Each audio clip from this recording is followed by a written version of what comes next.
Boa tarde, a gente recebe agora no estúdio Feicom Batimá, by Grau 10 Editora, o Patrick Cassidy. Ele é CEO da United Hardware na Irlanda e foi um dos convidados internacionais do evento da VMC, que ocorreu hoje durante a manhã e a tarde, e concedeu um tempo dele para vir fazer essa entrevista, que vai ser conduzida em inglês, tá certo? Então, good afternoon, Patrick.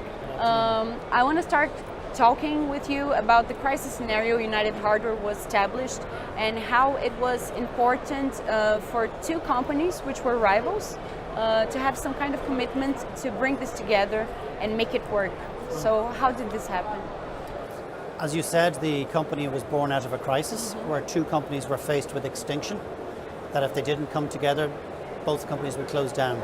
So it was a very difficult scenario for the companies who had been competitors for such a long time to come together, but it was really important that they did that.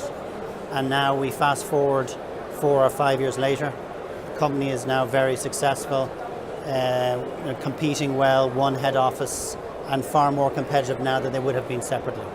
And bigger, of course. And much bigger, yeah. Of course, yeah. Yeah. And do you think this kind of commitment and this kind of openness to the other would be possible if we didn't have a crisis scenario, if both companies were still on track? Absolutely. So originally when we set up, there was a lot of suspicion and mistrust, but now that is all gone. And certainly Brazil is very like Ireland in that 70+% of the hardware division are all small independents. So if they are to survive in a big world where there are big boxes, they need to come together to share their resources to be able to invest in their business in terms of store standards, in terms of e-commerce. And you also do that with small companies, right? Because you have your network. Yes. Yes. And can you explain how does it work? How do you offer them the products, and how does your network work, and how can you? Okay, so we offer the products by two forms. The first is we negotiate big contracts with our big firms, and then the members will buy that product. We will pay for the product, and then we will pay the member, or charge the member. That is very effective because what it does is it gives the members extra credit, and it makes sure that the supplier will always get paid. So that's really, really important. We also source our own product overseas, predominantly in the Far East through China, and we have joined other countries in Europe where we have one member per country, so we don't compete with each other, but we agree a product range, and then we all go together and buy in bulk and bring it back. And that allows our members who are small to source products that is really competitively priced, the same price as the big boxes. And do you have any plans on selling your formula, your idea to other countries or other continents? Yeah, that's a good question. So we want to make sure, because we're buying so well now from the Far East, we're in a position to possibly source product and offer that into the United Kingdom or Northern Ireland. That would bring more income into our business without affecting our own members. So yeah, we're quite excited by that. Okay, perfect. And expanding this to South America or North America, is that a plan? Not yet. Probably too far. Yeah. Okay. Ireland is quite small, so let's go into the UK and maybe other parts of Europe.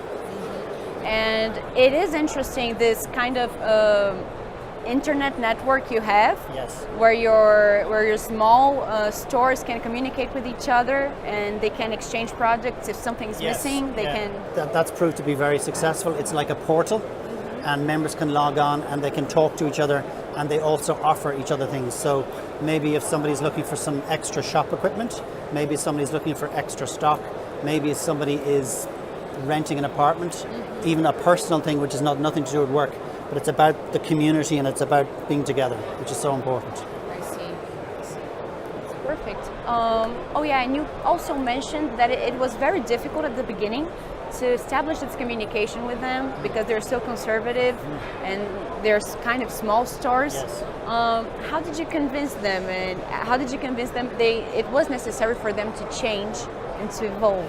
Predominantly it was a lot of patience and a lot of time, but I suppose what we did was we identified who the influencers were, who the important people in the organization were of the independents, and what we did was we used them as an example, and we funded and organized them first, so then they became advocates for what we were trying to do. They were going back to the other guys saying, this is working. And did you help them in any way in establishing new modern websites for them, so that our e-commerce, did they evolve in this kind of thing as well? Like Brazil, many of our members are second and third generation family in their 50s and 60s and are quite, I suppose, change is very fearful for these members. So what we do is we actually organize their websites for them. We link up with a web development company and we agree a special price, and then we actually develop their websites for them, and then we control those websites. So when we're doing a promotion, we do all their pages for them. I see. And they're equal. They're like this follow a pattern, certain pattern. Absolutely. Yeah. Okay, that's perfect. Thank you very much. No problem. Essa foi a conversa com o Patrick. Obrigada. Thank you. Thank you.